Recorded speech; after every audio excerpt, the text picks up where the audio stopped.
Welcome to Studio D on the campus of the University of Oklahoma. This is Sooner Sports Pad. And now, here's your host, Madeline Roberts. Hello and welcome to Sooner Sports Pad. I'm your host, Madeline Roberts, and I'm here with my fantastic co-analysts, Reagan Lebetter and Kenneth Adair. We also have a very loud, active, live studio audience with us this evening. Guys, who's joining us today? Yes, we have some crazy members from the OU American Indian Student Association with us. They are loud and proud tonight. Yes, we do. We also have two very special guests, OU football players Austin Seibert and Connor McGinnins. Yes, we do. In the crowd tonight. Great crowd, great crowd. And later on in Face Off, Reagan and I will debate who our MVPs were in last week's Bedlam matchup. And later I'll give you guys an in-depth look at one of those big decisions from the spring that may change the future of Oklahoma basketball. The Sooners and Cowboys went head-to-head on Saturday in Stillwater, and boy did that game prove why the game is often called Bedlam. OU got off to a bit of a slow start with Baker Mayfield throwing an interception to A.J. Green. Luckily, though, the Sooner defense held the Cowboys to a field goal after that. 2 drives later, though, Mayfield found Dimitri Flowers wide open for the 49-yard touchdown, and the floodgates opened. After exchanging touchdown after touchdown, including an 84-yard TD to Marquise Brown, the two teams were tied at 38 going into the half. In the third quarter, shockingly, the Cowboys failed to score while the Sooners went up 10 after a 43-yard Rodney Anderson touchdown reception. At the end of the game, the Cowboys had a chance to take the lead, but the Sooners prevailed and escaped with a 62-52 win over the Cowboys in Stillwater. Reagan, it was no mystery that the offense really showed out in this game. What do you see from them? That's true. The offense was good, but first I got to give a little shout out to my roommate and best bud. It's his 22nd birthday today. Yeah, that's right. Hold on. Bring him out. What are we doing? Got a little something for you. Look at that. All right. Happy birthday. Happy birthday to you. We did this earlier. Happy birthday to you. Happy birthday, dear Kenneth. Happy birthday to you. What is it? Excellent.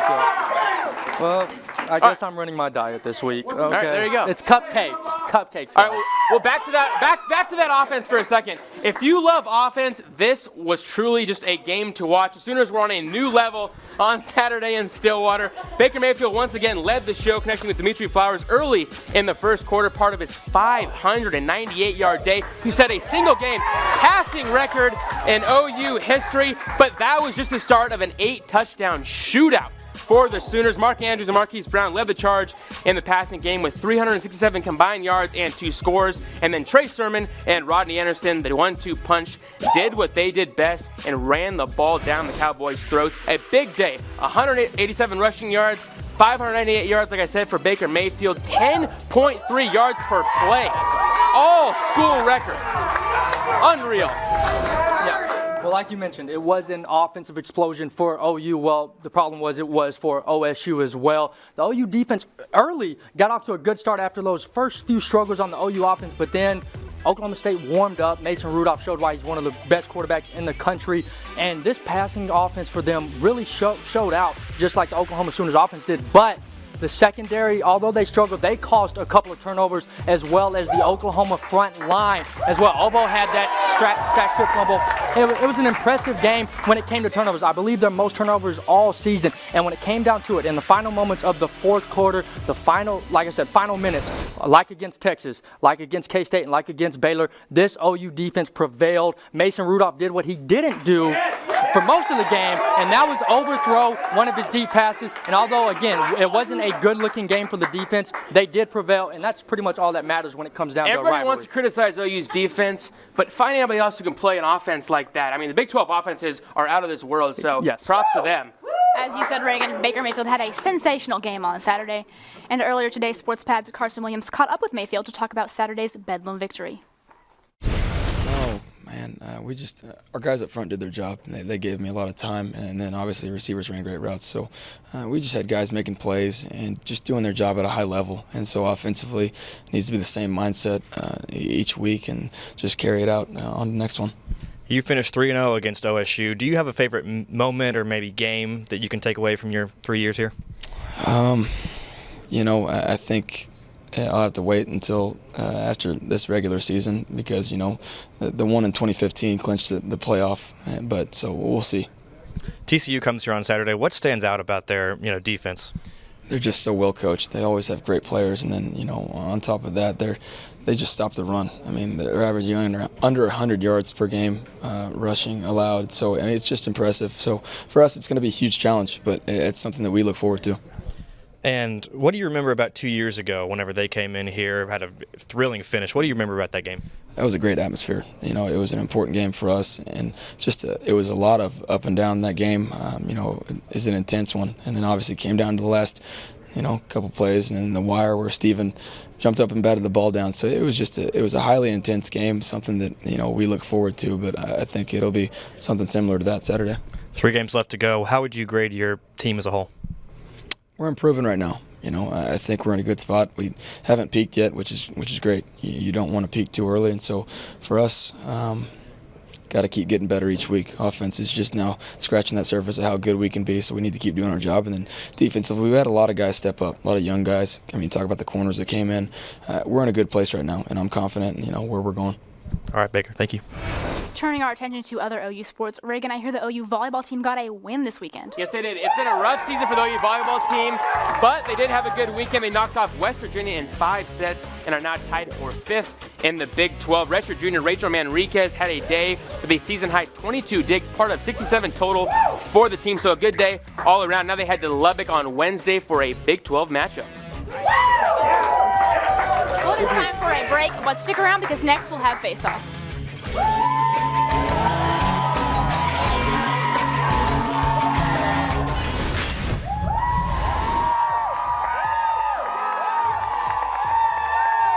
Welcome back to Center Sports Pad. It is now time for these two guys to face off.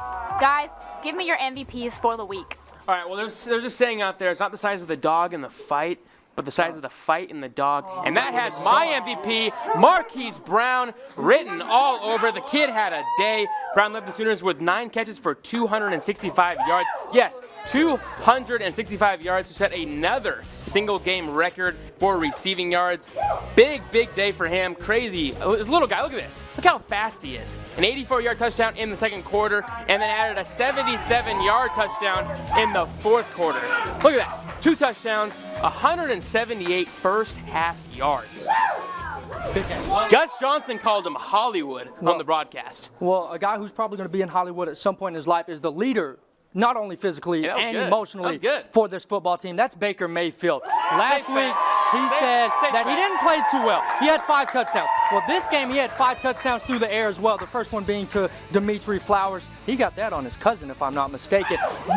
Baker Mayfield just played absolutely exceptional. Like I said, 5 touchdowns through the air, 1 on the ground, 598 yards. That was a school record. There's that one. Look at that stiff arm. He is so good. And he was just so good. Yeah, he was. Like I said, 589 total yards, or 98. 13-0 on true road games, and 35 consecutive games with a TD pass. Now, after last week, if you saw Saquon Barkley, if you saw Bryce Love, this guy is now your Heisman front runner, and if he's not, you need to get your eyes checked because this guy is playing out of this world. That's all I'm going to say. There's no question. No question. No question. Just going to say. All right, guys, I'm with Lexi, and she has an audience question for you guys. Where will OU be ranked in the college football playoffs on Tuesday? Great question. There's been a lot of talk about this. Last week the AP poll put OU kind of behind Ohio State. But the playoff committee said, hey, not so fast. Put them ahead of Ohio State. I think OU should be at number 3 right now. Honestly, they are playing lights out right now. Find me a team who can stop this offense. Clemson lost to Syracuse a few weeks back and almost lost again to NC State this weekend. I think OU jumps them. And then you have Notre Dame, who barely beat Wake Forest, which Wake Forest is not a very good football team. So I think OU jumps both of those guys. There's a lot of criticism about the OU defense, but no one in the country has a Baker Mayfield. The guy is a winner. Put him at 3. Put him at 3. It's a great spot. Now, I believe they should be in the college football playoff bracket as well, but I think they should be at number 4 for the moment. I know I don't think they've done enough yet to jump 2 spots. Clemson and Notre Dame have still been playing well. It's been close games for everybody, including the Sooners, and I think their defense is holding them back just a little bit. But fans, don't be worried, because if OU remains at number 4 throughout the rest of the season, more than likely they're going to be at the Sugar Bowl. And we've all seen the past couple of years what the Sugar Bowl has done for the Oklahoma Sooners. We recall Bama and we recall the Auburn Tigers. So I'm just saying, if they can stay at number 4, they will end up being in the Sugar Bowl, and that's a positive thing to be for the Sooners. Just saying. You know? Fair enough, fair enough. Yeah. I like it. Okay, guys. Show me your viral videos for the week. All right, viral video time. Well, the whole bottle flip thing has been kind of, a hit for about a year now. Well, this teacher takes it to a whole new level. Let's take a look. Check it out. Look at this. He points. He calls his shot. In the recycle bin. It even goes in the recycle bin. He's even going green. Look at that. The big shot in the recycle bin. Wow. I think as journalists, we can appreciate the camera work as well. Great camera work, great shot, recycle bin, going green. He has it all. Now, my big play, my viral video has to do with someone using their feet as well, but not in a way that, gave them a positive part of the game. Western Kentucky versus Vanderbilt. Western Kentucky's secondary man doesn't like this. Goes deep, kicks it up. Trey Ellis takes it to the house. Right place, right time. Look at this. Makes a good play, then kicks it up. Can you talk about perfect timing? That is a touchdown. How does that happen? I can bet you $1 million that it's like a not miniature immaculate reception. I just don't get it. How does that happen? That's once in a lifetime chance. Perfect timing, honestly. Perfect timing. Just like Fair Coach enough. drew it up, I think. Yes, it was planned. Well, it is now time to vote for the winner of Face Off. Cheer the loudest and proudest for who you think won. Who thinks the winner is Reagan? You already won. It's your birthday. How about Kenneth? Who thinks it was Kenneth? Thank you. Congrats, birthday boy, you won. I'm still too much. Well, it is now time for another break. But when we come back, we'll take an inside glance into OU basketball tonight.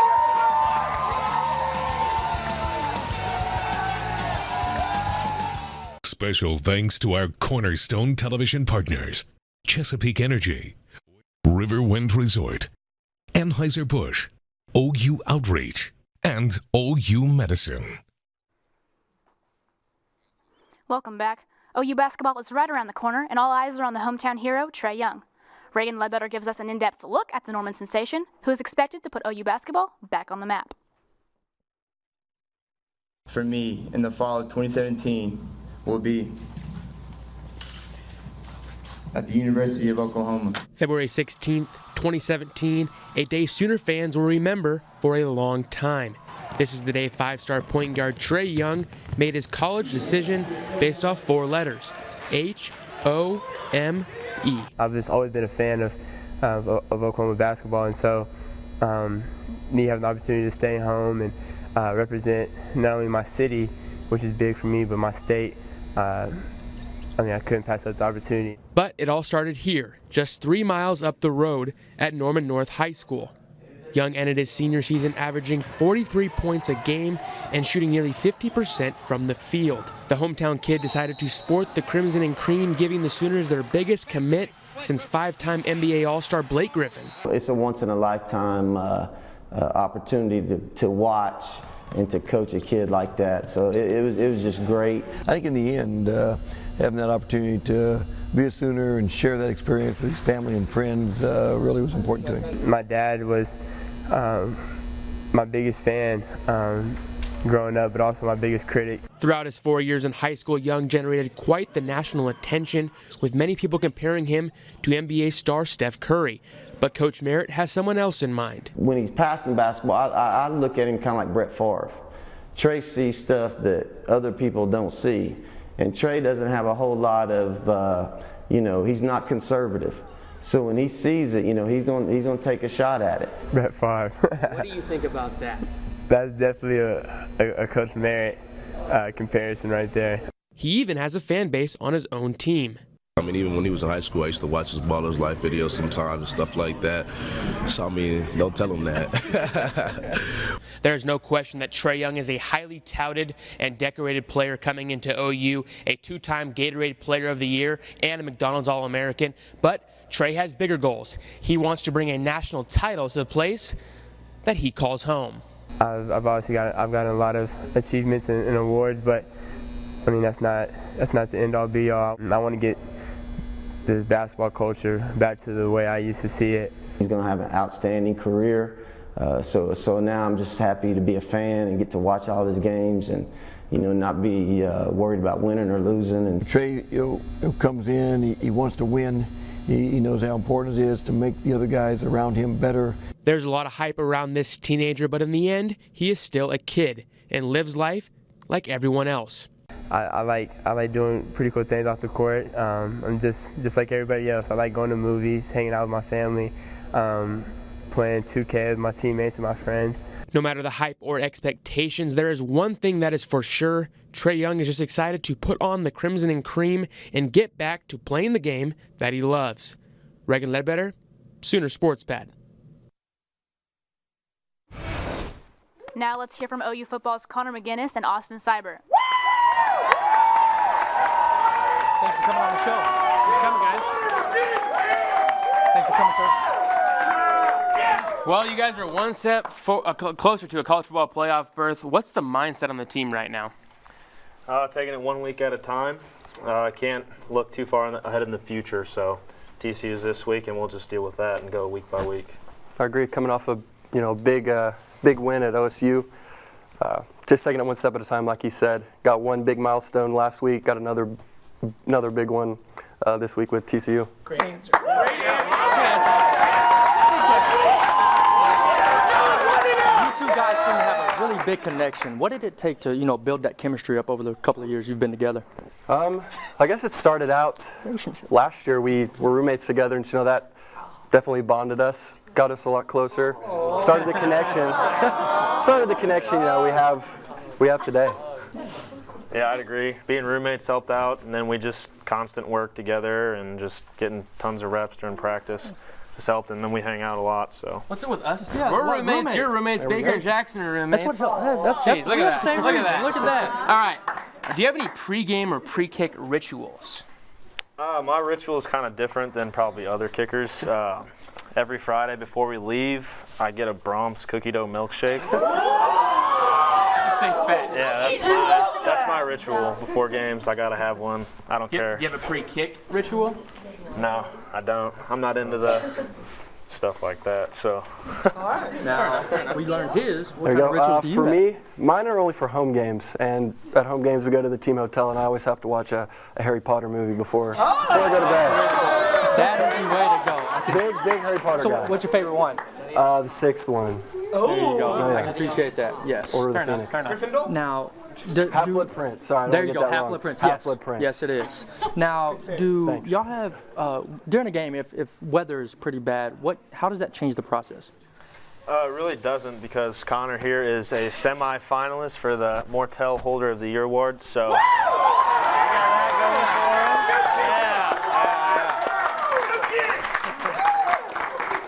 But if we see there's bad weather, something coming in, we'll do like wet ball drills during practice and just get tons of reps with that. So. And for you, what has it been like to get to watch and learn from a guy like Baker Mayfield over your time being here? I mean, it's one of a kind. I mean, the guy's work ethic is second to none. His leadership second to none. Just being able to be in a meeting room with Coach Riley and Baker Mayfield, just those two, on top with Kyler Murray, Austin Kendall, some of those guys in there. It's great names. I mean, it's big names. Something I'll definitely remember for a long time. And I think Madeline has an audience question for you guys. I do. Lexi has a question for you guys. Are there any misconceptions about college football kickers? Ooh, that's a good question. A lot of people think it's an easy position, but when it comes down to it, it's really technical. And then you get bashed if you miss, but that's part of it, and I'm fine with it. But good attitude. I like it. All right, we're going to take another break, but don't go anywhere because Dynamic Duos is on deck.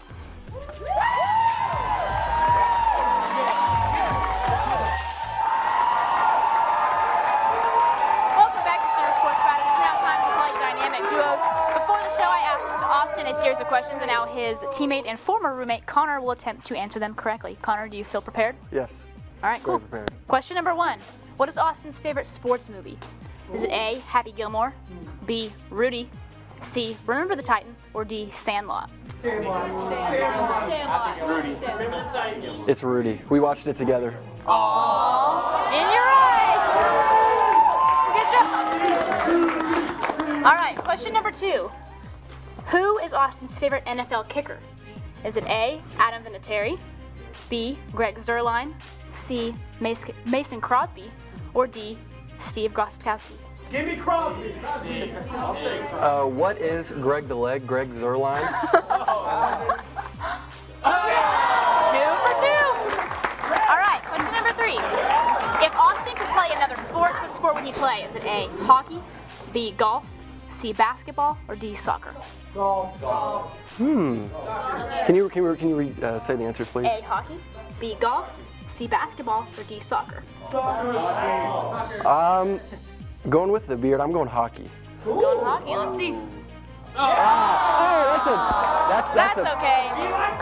terrible All right, answer. what is Terrible Austin's answer. ideal first Terrible date? A, dinner and a movie, B, laser tag, C, amusement park, or D, go see a play? I'm going A, dinner and a movie. A, dinner and a movie, classic. Good job. All right, one more question. Which game from all of OU's games that he's played in is his favorite? Is it A, Tennessee 2015, B, Ohio State this year, C, the Sugar Bowl versus Auburn, or D, TCU 2015? TCU 2015. I'm going with A, Tennessee 2015 because of the environment. Let's see. Boom. Yay, 4 for 5. That's pretty good. That's all the time we have for today. Thanks for watching Sooner Sports Pad. Be back here next Monday, same time, same place. Good night, everybody.